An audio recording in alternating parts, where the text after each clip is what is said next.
اعوذ باللہ السمیع العلیم من الشیطان الرجیم بسم اللہ الرحمن الرحیم الحمد للہ رب العالمین والصلاة والسلام علی اشرف الانبیاء والمرسلین وعلی اہل بیتہ الطیبین الطاہرین المعصومین۔ عزیز طلبہ، السلام علیکم ورحمۃ اللہ وبرکاتہ۔ شرح المدوم کتاب حج درس نمبر 347 میں وقوف مشعر کے مستحبات اور آداب پر گفتگو ہونے والی ہے۔ اعمال و مناسک حج پر گفتگو ہو رہی ہے اور وقوف مشعر کے مستحبات اور آداب بیان کیے جائیں گے۔ مشعر سے کنکریاں چننے کا حکم، وادی محصر میں ہرولہ کرنے کا حکم اور اس کا مفہوم اور معنی بیان ہوگا۔ منقول دعائیں، متعلقہ مسائل اور روایات اور احادیث ذکر ہوں گی۔ عبارت کی تشریح اور تطبیق پیش کی جائے گی۔ شہید ثانی کی تحقیقات اور تحلیل بھی بیان ہوگی۔ یہاں تک وادی مشعر کے مستحبات کا تعلق ہے تو ایک مستحب یہ ہے کہ انسان اس وادی سے 70 عدد سنگریزے جمرات ثلاثہ کو مارنے کے لیے اٹھا لے۔ مشعر الحرام کے وسیع و عریض بیابان سے اس کو ایک ایک کر کے اپنے سنگریزے جمع کر لینے چاہیے، اور اس کے استحباب کی وجہ یہ ہے کہ جس طرح مسجد میں انسان بندہ جاتا ہے تو ہر کام سے پہلے 2 رکعت نماز تحیت مسجد پڑھنی چاہیے، تو اسی طرح مینا کی سرزمین کا تحیہ اور احترام یہ ہے کہ وہاں جب پہنچتے ہیں تو ہر کام سے پہلے اسے جمرہ کو پتھر مارنے چاہیے۔ تو مستحب ہے کہ مشعر سے ہی وہ پہلے سنگریزے اور پتھر اٹھا لے تاکہ جب مینا پہنچے تو پھر اسے پتھر جمع کرنے کی اور ان کو ڈھونڈنے کی ضرورت نہ ہو اور وہ بلا فاصلہ سنگریزے مارنا شروع کر دے۔ عبارت کو دیکھتے ہیں۔ فرمایا وَيُسْتَحَبُّ الْتِقَاطُ حَصَى الْجِمَارِ مِنْهَا لِأَنَّ الرَّمْيَ تَحِيَّةٌ لِمَوْضِعِهِ كَمَا مَرَّ فَيَنْبَغِي الْتِقَاطُهُ مِنَ الْمَشْعَرِ لِئَلَّا يَشْتَغِلَ عِنْدَ قُدُومِهِ بِغَيْرِهِ وَهُوَ 70 حَصَاةً۔ مستحب ہے جمع کرنا، التقاط چننا، حصا سنگریزوں کو، الجمار جن کو رامی جمرات میں استفادہ کرنا ہے، ان ستونوں کو مارنے کے لیے جو پتھر ہیں وہ ادھر سے چن لینا مستحب ہے۔ من ہو یعنی من المشعر، مشعر سے اس کو چن لینا چاہیے۔ لأن الرمیہ تحیۃ لموضعہ، چونکہ یہ سنگریز مارنا تحیہ ہے مینا کے مقام کے لیے، یعنی جب انسان مینا میں پہنچتا ہے تو سب سے پہلا کام اس کو رامی جمرات کرنا چاہیے، یہ اس کا تحیہ شمار ہوتا ہے۔ تو پھر پہلے سے وہ چن کے رکھے پتھر تاکہ ادھر پہنچ کر پہلا کام ہی رامی جمرات کرے۔ کما مرہ جیسا کہ پہلے گزر چکا ہے، یعنی کتاب الصلاۃ میں بیان ہوا کہ نماز گزار کے لیے مستحب ہے کہ جب وہ مسجد میں پہنچتا ہے تو پہلا کام 2 رکعت نماز مستحب پڑھ لے۔ تو اسی طرح موضع رامی یعنی مینا کا تحیہ اور احترام یہ ہے کہ وہاں پہنچ کر پہلے پتھر مارے جائیں۔ فَيَنْبَغِي الْتِقَاطُهُ مِنَ الْمَشْعَرِ، تو سزاوار ہے کہ یہ پتھر جمع کر لے، چن لے، من المشعر مشعر سے، لِأَلَّا يَشْتَغِلَ عِنْدَ قُدُومِهِ بِغَيْرِهِ، تاکہ جب مینا میں پہنچتا ہے تو کسی اور کام میں وہ مشغول نہ ہو، یعنی پتھر چننے میں وہ مشغول نہ ہو بلکہ پتھر مارنے میں مشغول ہو جائے، رامی جمرات وہ کرے، مینا کا جو تحیہ شمار ہوتا ہے۔ وَهُوَ 70 حَصَاةً، اور یہ 70 عدد اس کو پتھر چننے چاہیے مشعر الحرام سے۔ تو یہ 70 کیسے بنیں گے؟ 7 پتھر تو اس نے عید قربان کے دن 10 ذی الحجہ کو مارنے ہیں جمرہ عقبہ کو، باقی اس نے مکہ میں جا کر جو اس نے طواف کرنا ہے، حج کا سعی کرنی ہے اور طواف النساء کر کے واپس آنا ہے مینا میں، 11 12 اور اگر چاہے تو پھر 13 کو بھی وہاں پر وہ رہے گا۔ تو ادھر جمرہ اولا، وسطیٰ اور عقبہ سب کو، یعنی تینوں جمرات ثلاثہ کو اس نے 7 پتھر مارنے روزانہ، تو ہر دن کے یہ 21 بنیں گے، اور اگر 3 دنوں کے شمار کریں تو پھر یہ 63 بنتے ہیں، اور 7 دن اور 7 عدد وہ ہیں جو عید قربان کو مارے تو یہ 70 بن جاتے ہیں۔ وذكر الضمير لعوده على الملقوط المدلول عليه بالالتقاط ولو التقط أزيد منها احتياطا حذرا من سقوط بعضها أو عدم إصابته فلا بأس۔ تو شہید ثانی یہاں پر ایک ادبی نقطے کو بیان کرنا چاہتے ہیں۔ مصنف کی جو عبارت ہے اس میں انہوں نے فرمایا ہے وَهُوَ 70، ہوا کی ضمیر مذکر ہے، جبکہ قواعد ادبی کے طور پر فصیح و بلیغ جو عبارت تھی وہ مؤنث ضمیر ہوتی، ہیا یہاں پر ہوتا تو بہتر ہوتا، ہیا 70 حصاتن۔ تو ایک تو اس کے آخر میں الف مکسورہ آئی ہوئی ہے، اس وجہ سے علامت مؤنث آخر میں ہے، یا یہ اسم جنس ہے اور جمع کے معنی میں ہے۔ تو شہید ثانی فرماتے ہیں انہوں نے جو ہوا کی ضمیر مذکر لائی ہے اس کی وجہ یہ ہے کہ ملقوت کی طرف یہ ضمیر پلٹتی ہے کہ جو کلمہ التقاط سے سمجھا جاتا ہے۔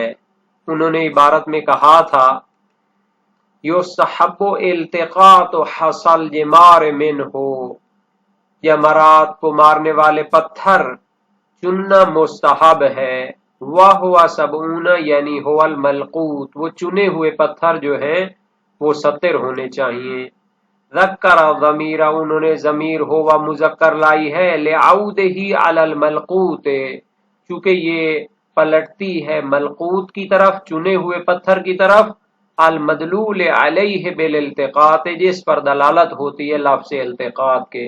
مستحب ہے پتھروں کا چننا، تو التقاط کے ذریعے ملقوت لفظ کو سمجھا جاتا ہے کہ چنا ہوا پتھر وہ 70 عدد میں ہونا چاہیے۔ تو بہرحال یہ تعویل ہو گئی اس طرح کے ہوا کی ضمیر بھی اس کی طرف لوٹ سکتی ہے، چونکہ ان کی مراد ملقوت ہے اور لفظ ملقوت کیا ہوتا ہے مذکر ہوتا ہے۔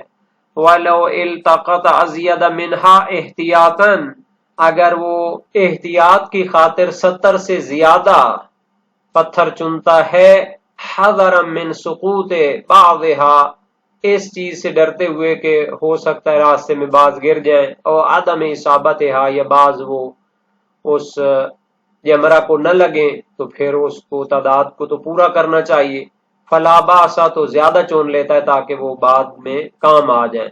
فلا باسا، تو اس میں کوئی حرج نہیں ہے، چونکہ مارنے تو 70 پتھر ہیں، لیکن اگر بعض راستے میں گر جاتے ہیں تو پھر وہ بھی تو تعداد پوری کرنی ہے، یا پھر بعض وہ مارتا ہے لیکن جا کر جمرہ کو نہیں لگتے تو پھر اس کی بجائے ایک اور مارنا پڑتا ہے۔ تو احتیاطاً زیادہ اگر چون لے تو یہ بھی کوئی حرج نہیں ہے۔ یہ پہلا مستحب ہے۔ دوسرا مستحب ہے والہر والا، تو وہی الاسراع فوق المشی ودون العدو، ہرولہ کرنا بھی مستحب ہوتا ہے۔ مستحبات مشر میں سے ہے کہ جب مشر سے مینا کی طرف جاتے ہیں تو وادی محصر میں 100 قدم یا 100 ذراع وہ ہرولہ کی حالت میں چلے، چاہے پیدل ہو یا پھر کیا ہو سوار ہو۔ اگر سوار ہوگا تو پھر اپنے سواری کو تھوڑا تیز چلائے گا۔ ہرولہ سے مراد یہ ہوتا ہے کہ تیز راہ چلے، جو معمولاً چلتے ہیں اس سے تھوڑا تیز ہو، لیکن بالکل بھاگنے کی حد تک بھی نہ ہو۔ یہ رمل کی طرح ہوتا ہے جو مستحبات طواف میں ذکر ہوا۔ تو ہرولہ اور رمل میں فرق یہ ہے کہ رمل میں وہ تیز چلتا ہے اور چھوٹے قدم اٹھاتا ہے، لیکن ہرولہ میں تیز چلنا ہے اور شرط نہیں ہے کہ صرف چھوٹے قدم اٹھائے۔ اور ہرولہ کے اتنی اس سے باب کی تاکید ہے شریعت میں کہ اگر وہ بھول جاتا ہے تو اس کو واپس آ کے دوبارہ سے اس کو کیا ہے ہرولہ کے تحت چلنا چاہیے۔ والہرولہ، تو یعنی ہرولہ کے ساتھ چلنا مستحب ہے۔ وہی الاسراء فوق الماشی، یہ جلدی چلنا ہے، اسراء میں نہ جلدی چلنا، فوق الماشی جو آرام آرام سے پیدل چلنے سے تیز ہوتا ہے، ودون العدو، لیکن بھاگنے کی حد سے کم ہوتا ہے، دون میں نہ کم، کر رمل جیسے رمل ہوتا ہے جو کہ اعمال طواف میں ذکر ہوا۔ کہاں پہ ہرولہ کرنا ہے؟ فی وادی محصر، وادی محصر میں، للماشی چاہے پیدل چلنے والا اور راکب یا سوار ہو۔ سوار کیسے ہرولہ کرے گا؟ فَيُحَرِّكُ دَابَّتَهُ، تو اپنی سواری کو تیز چلائے گا، اس کو حرکت دے گا۔ وَقَدْرُهَا مِئَةُ ذِرَاعٍ أَوْ مِئَةُ خُطْوَةٍ، تو اس کی مقدار 100 ذراع ہے یا 100 قدم ہے کہ اس کو تیز چلنا چاہیے۔ وَإِسْتِحْبَابُهَا مُؤَكَّدٌ حَتَّى لَوْ نَسِيَهَا رَجَعَ إِلَيْهَا وَإِنْ وَصَلَ إِلَى مَكَّةَ، اور اس کا استحباب مؤکد ہے، اس کی خاصی تاکید ترغیب موجود ہے، حتیٰ اگر اس کو بھول جاتا ہے تو اس کی طرف پلٹ آئے گا، اگرچہ کہ وہ مکہ پہنچ چکا ہو تو بھی اس کو واپس آ کے وادی محصر میں حرولہ کی قضا کرنی چاہیے۔ داعین حالت الحرولۃ بالمرسوم، اور حرولہ کی حالت میں جب وادی محصر میں تیز چلے گا تو منقول دعائیں کرنا چاہیے۔ وَهُوَ اللَّهُمَّ سَلِّمْ عَهْدِي وَاقْبَلْ تَوْبَتِي وَأَجِبْ دَعْوَتِي وَاخْلُفْنِي فِي مَنْ تَرَكْتُ بَعْدِي، خدایا میرے عہد و پیمان کو قبول فرما اور میری توبہ کو قبول فرما اور میری دعا کو قبول فرما۔ وَاخْلُفْنِي فِي مَنْ تَرَكْتُ بَعْدِي، اور جو میں اپنے بعد چھوڑ کے آیا ہوں اس کو صحیح و سالم رکھ، یعنی میرے اہل و عیال کو صحیح و سالم رکھ۔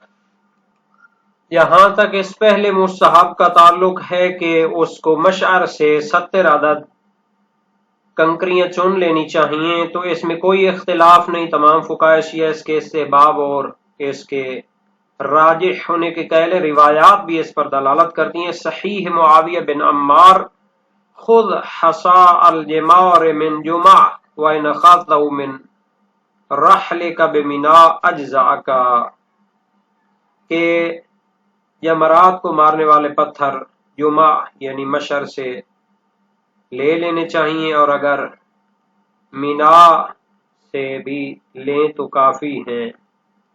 وسائل الشیعہ باب 18 ابواب الوقوف بالمشر، حدیث اول ہے۔